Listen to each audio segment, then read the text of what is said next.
मैं सबसे पहले तो आप सभी को नए साल की शुभकामनाएं देना चाहूंगा, आपकी फैमिली को भी। और बस यही कहूंगा कि कोविड बढ़ रहा है, अपने वहां पे अपना ध्यान रखो, अपनी फैमिली का भी ध्यान रखो। मैं जब भी ओलंपिक्स में भी था, मैं बड़े आराम से उसको खेला मैंने, क्योंकि बोलते हैं कि इतना इतना ज्यादा वो होता है, पर हाँ अलग से एक प्रेशर तो फील हुआ वहां पे कि कुछ तो अलग है यहाँ पे ओलंपिक्स में परफॉर्म करना भी। पर मैं कहीं ना कहीं अपनी परफॉर्मेंस देने के लिए ठीक था, मतलब मुझे ये नहीं लगा कि यार मेरे से कुछ होगा ही नहीं है ऐसा कुछ। ट्रेनिंग अच्छे से हुई थी, तो मैंने पहले उसके लिए सोच रखा था कि अपना 100% एफर्ट देना वहां पे, कोई भी कसर नहीं छोड़नी है। तो वो मैं पहले ही सोच के गया था, और मैं बिल्कुल आराम से, मेरा वही फोकस था कि बस यहाँ पे करना है। और बहुत ज्यादा मैंने उसके लिए सोचा नहीं। और मैं बस जब खेलता हूँ तो मैं बस अपना पूरा उसमें अच्छे से उसके अंदर पूरा फोकस होता है।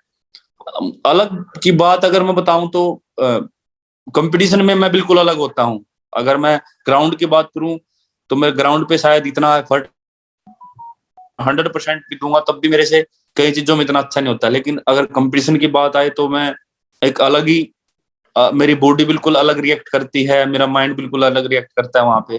तो सब कुछ अलग होता है मेरे लिए, तो बिल्कुल चेंज। तो वहां पे जाके पूरा अपना मैं 100% खुल के देता हूँ, मतलब बॉडी भी अपने आप खुल जाती है, माइंड भी खुल जाता है, और फिर मैं पूरा जितना मैं दे सकता हूँ वहां पे 100% देता हूँ फिर। आपके सपोर्ट स्टाफ में डॉक्टर क्लॉस और ईशान है, तो जी डू यू थिंक आपको और लोगों की जरूरत है आपके नए सीजन के लिए ऐड करने के लिए आपके टीम में, या अभी फिलहाल ये ठीक है? आपको क्या लगता है? नहीं, अच्छे से हो रहा है, मतलब ओलंपिक्स में भी काफी बढ़िया रहा, और इनके साथ बहुत ही अच्छा चल रहा है। हाँ अगर लगा आगे की कुछ और भी हमको एक्स्ट्रा किसी चीज की, या किसी और अलग स्पोर्टिंग स्टाफ में किसी की, या फिर साथ में किसी एथलीट की, या किसी किसी की भी जरूरत है, तो बिल्कुल वो हम ऐड करेंगे, उसमें कोई प्रॉब्लम नहीं है।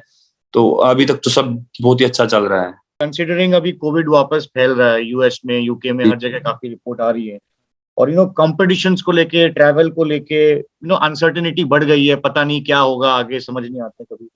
तो ये आपको मेंटली अफेक्ट करता है ये चीज, या और आपने क्या बूस्टर शॉट ले लिया है अभी, मतलब वैक्सीन का? नहीं अभी तो नहीं लिया, पर हाँ यहाँ पे आ चुका है बूस्टर शॉट। पर हम सोच अच्छा। रहे थे कि हाँ वही प्लान है हमारा कि किसी दिन तो लेके आएंगे, पर कुछ टाइम है उसके लिए शायद, कि सेकंड वैक्सीन के इतने महीने बाद ही आप बूस्टर शॉट ले सकते हैं, शायद ऐसा कुछ है। तो वो टाइम होने के बाद हम जरूर लेंगे। पर बिल्कुल ये तो बात माइंड में है ही कि भाई कैसा रहेगा कंपटीशन, क्योंकि अलग अलग कंट्री में कंपटीशन है। और वही मैंने जो बिल्कुल पहले कहा था कि रिस्ट्रिक्शन भी शायद हो सकते हैं अलग अलग कंट्रीज में। पर अपनी तरफ से तो कोई पूरी अच्छे से तैयारी है, पर वो चीज हमारे हाथ में नहीं है, वो तो किसी के भी हाथ में नहीं है शायद, कोविड वाली तो सिचुएशन। जी पर जी तरफ से हम कोई कमी छोड़ेंगे नहीं, वो तो उसमें तो अपना पूरी अच्छी से तैयारी करेंगे। जी नीरज भाई। पर ये आप अपनी तरफ से तो यही दुआ करते हैं कि सब अच्छा रहे जी, सभी के साथ बढ़िया रहे। ऐसा कोविड का इतना टाइम हो गया है, तो अभी थोड़ा रिलैक्स रहे सभी, अच्छे से जो पहले लाइफ जी रहे थे वैसी जिए। तो दिमाग जी में तो हाँ। हैं, वो हमारे हाथ में तो है नहीं। आजकल जो है एथलीट्स काफी वोकल हो गए हैं मेंटल हेल्थ को लेके, हम सब बात कर रहे हैं एथलीट मेंटल हेल्थ को लेके भी। तो आपके हिसाब से आप अपना मेंटल हेल्थ कैसे हैंडल करते हैं, क्योंकि इतना प्रेशर रहता है कि एलिट एथलीट पे, अभी ओलंपिक्स जीतने के बाद और भी एडिड प्रेशर हो गया है आप पे। जी तो कुछ स्पेसिफिक टेक्निक्स हैं, या कुछ जो जो आप इस्तेमाल करते हो अपने ऊपर ऑन अ डेली बेसिस, आप अपने मेंटल हेल्थ को अच्छे से रख सको, उसको स्टेबल रख सको, ताकि कुछ एक्स्ट्रा जो चल रहा है इधर उधर की चीजें आपको इफेक्ट ना कर सके? तो उसके बारे में कुछ बताओ आप। मुझे लगता है कि एक एथलीट सबसे ज्यादा अपनी लाइफ का सबसे ज्यादा टाइम सिर्फ अपना ट्रेनिंग में, अपने रेस्ट में, डाइट में, इसमें देता है। वो मतलब सब चीजों से बहुत दूर हो जाता है, अपनी फैमिली से भी, या नॉर्मल सभी आदमियों से, अपने फ्रेंड्स से भी। वो सभी दुनिया से बिल्कुल अलग हो जाता है। और एकदम ऐसे टाइम में जब मैं मतलब वहां से खेल के आया, तो एकदम एकदम इतना ज्यादा माइंड पे सभी जगह मैं जा रहा था, सबसे मिल रहा था, और नए नए आदमियों से मिला, अलग अलग सभी के क्वेश्चंस थे। तो मुझे लगता है कि हाँ एकदम बहुत नई चीज तो होती है माइंड के साथ, और वो कई बार हैंडल करना मुश्किल होता है, क्योंकि इंसान तो वही रहता है। अभी मान लो मैं वहां से जीत के आया, तो मैं इंसान तो वही हूँ, लेकिन एकदम जी जी सभी तरफ से बहुत ज्यादा चीजें आ जाती हैं ऊपर। तो उस टाइम पे थोड़ा लग रहा था कि काफी मुश्किल, काफी थकावट भी लगती थी। पर मैं वही सोच रहा था कि नहीं, अगर जो भी काम करना है अपना पूरा अच्छे से फोकस करके करो। अगर जहां पे भी मैं जा रहा था तो अपना वो काम दिल से कर रहा था। पर मुझे लगता है कि अगर कोई काम आपका करने का मन नहीं है, जहाँ पे आपको जाना नहीं है, लेकिन फिर भी हमको वहां पे वो सब कुछ करना पड़े, शायद उस टाइम पे थोड़ी प्रॉब्लम होती है कि नहीं। सबसे ज्यादा दिक्कत तब होती है जब हमारी ट्रेनिंग अच्छे से नहीं हो पाती है और बाकी सब प्रेशर हमारे ऊपर होता है। तो मैंने अभी तक तो, अभी जब मैं अगर यहाँ पे हूँ तो अभी तो सब कुछ नॉर्मल लग रहा है। हाँ, जब मैं वहां पे था, सब इधर उधर जा रहे थे, तो शायद थोड़ा सा ऐसा लग रहा था बिल्कुल अलग, और अलग अलग माइंड में बातें चलती थी कि कब ट्रेनिंग स्टार्ट होगी, कब दोबारा से, कब वैसे नॉर्मल जैसे रूटीन होता था वैसे हो पाएगा। क्योंकि मैं अपने एक्सपीरियंस से बता रहा हूँ कि सब चीजें बिल्कुल ही अलग थी एकदम, और पर वो भी अच्छे से मेंटेन हो पाई। अभी तक तो मुझे ऐसा कुछ उसका सामना नहीं करना पड़ा है कि अब कैसे इसको कंट्रोल करें, क्योंकि सब कुछ बहुत ही बढ़िया से हो गया। साथ में टीम भी बहुत बढ़िया थी और सभी ने अच्छे साथ दिया, फैमिली का बहुत साथ रहा, तो सब कुछ अच्छे से हो गया। और पर मुझे लगता है कि हाँ, कई एथलीट्स के साथ ऐसा होता है। मैं मानता हूँ कि मेरे मेरे मेरा एक्सपीरियंस तो ये बोलता है कि सब कुछ वही दिमाग होता है, वही इंसान होता है, पर एकदम इतनी चीजें एकदम उसी माइंड पे आ जाना, तो उसकी वजह से शायद थोड़ा अपने जो मेन फोकस है उस पे, जो अपना मेन चीज है स्पोर्ट्स है, उस पे फोकस करना मुश्किल हो जाता है। इसी वजह से एथलीट थोड़ा वो होता है। पर मुझे लगता है कि इसके बाद फिर, क्योंकि हम अलग अलग जगह पे जाते हैं और अपने अपने ही कुछ अपने ही होते हैं, वही ऐसा सोच लेते हैं कि ये तो बदल गया या ऐसा कुछ हो गया है, तो वो चीज भी शायद एक पिंच करती है कि यार, इंसान तो वही होता है, लेकिन उसके पास टाइम इतना नहीं होता है, वो अलग अलग चीजों को टाइम बांट देता है फिर। तो बिल्कुल। अपने ही लोग फिर सोचते हैं कि नहीं, ये थोड़ा चेंज हो गया है, वो हो गया, ये हो गया, तो वो भी नेगेटिविटी भी बहुत ज्यादा इफेक्ट करती है, उसको भी संभालना पड़ता है। तो ये कई चीजें हैं मेरे हिसाब से जो एक अलग अलग उसमें है, पर पता नहीं बाहर के एथलीट्स का कैसे होता होगा। मैं तो अपने उसकी बता रहा हूँ, क्योंकि हम जी। बहुत ज्यादा फैमिलियर भी होते हैं, फ्रेंडली होते हैं, हम इन चीजों को बहुत ज्यादा फील करते हैं शायद। इतना सक्सेस, इतनी पॉपुलैरिटी देखने के बाद, अभी आप one of the most popular figures हो इंडिया के, तो इतना सब कुछ देखने के बाद आपने आपको ग्राउंडेड कैसे रखते हो? एक इंसान अपने आप को ग्राउंडेड कैसे रखता है? और वो क्या मतलब आपके जो वैल्यू एड्स हैं बचपन से तो आपने सीखा है, आपके फैमिली अपब्रिंगिंग, क्या वो बहुत मैटर कर जाती है इस चीजों में? क्योंकि देखिए, ऐसा तो होता ही है कि जब आप इतना सक्सेस मिलता है तो थोड़ा बहुत आदमी में चढ़ जाता है, बट हमने आपको देखा आप काफी ग्राउंडेड रहते हो, बहुत करेक्ट बात करते हो हमेशा सोशल मीडिया पे भी।